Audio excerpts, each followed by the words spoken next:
Kidney disease acute ഉണ്ട്, chronic ഉണ്ട്.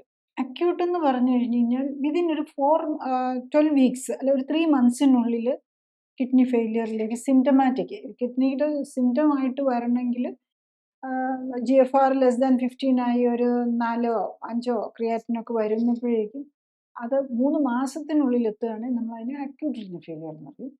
പിന്നെ വർഷങ്ങളെടുത്ത് ഗ്രാജ്വലി സ്ലോ ആയിട്ട് വരുന്നതിനാണ് ക്രോണിക് റിനൽ ഫെയിലിയർ എന്ന് പറയുന്നത്.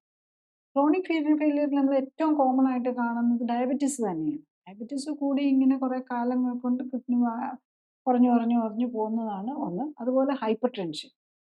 പിന്നെ ഒരു IgA നെഫ്രോപ്പതി എന്ന് പറഞ്ഞൊരു ഓട്ടോഇമ്യൂൺ ഡിസീസ് ഉണ്ട്. ഇതിലൊക്കെയാണ് അക്യൂട്ടായിട്ട് വരുന്നത്. ഇതിലൊക്കെയാണ് ക്രോണിക് ആയിട്ട് വരുന്നത്. പിന്നെ അക്യൂട്ട് എന്ന് പറയുന്നത് നമുക്ക് ചിലപ്പം നമ്മൾ ഈ സ്റ്റെൻറ്റൊക്കെ ഇടാനായിട്ട് കാർഡിയോളജി ടെസ്റ്റിൻ്റെ ഒക്കെ പോയി ആൻജിയോഗ്രാമും ആൻജിയോപ്ലാസ്റ്റിയും ഒക്കെ ചെയ്യുമ്പം ഒരു ഡൈ ഇഞ്ചെക്ട് ചെയ്യും. അതുപോലെ പല സ്കാനിങ്ങുകൾക്ക് വേണ്ടിയിട്ട് ഡൈ ഇഞ്ചെക്ട് ചെയ്യും. ഇതിൻ്റെ ഒരു കോൺട്രാസ്റ്റ് നെഫ്രോപ്പതി എന്ന് പറയും.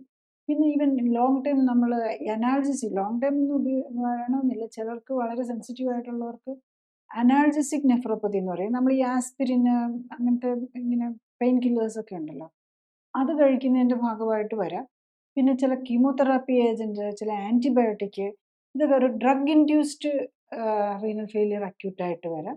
പിന്നെ ചില ടോക്സിൻസ്, ഇവൻ നമുക്കറിയാം പാമ്പ് കടിച്ചു കഴിഞ്ഞ് കഴിഞ്ഞാൽ ചിലതരം പാമ്പിൻ്റെ വിഷം വേണേൽ അക്യൂട്ട് റീനൽ ഫെയിലിയർ ഉണ്ടാക്കാം.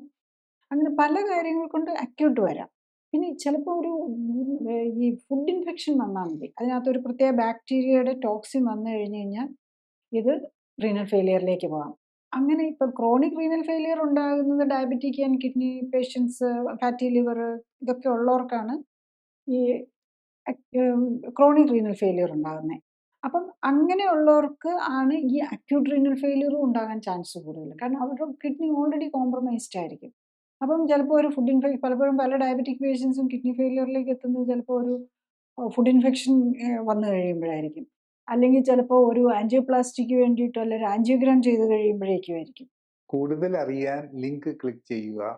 കൂടുതൽ വീഡിയോകൾക്കായി സബ്സ്ക്രൈബ് ബട്ടൺ അമർത്തുക.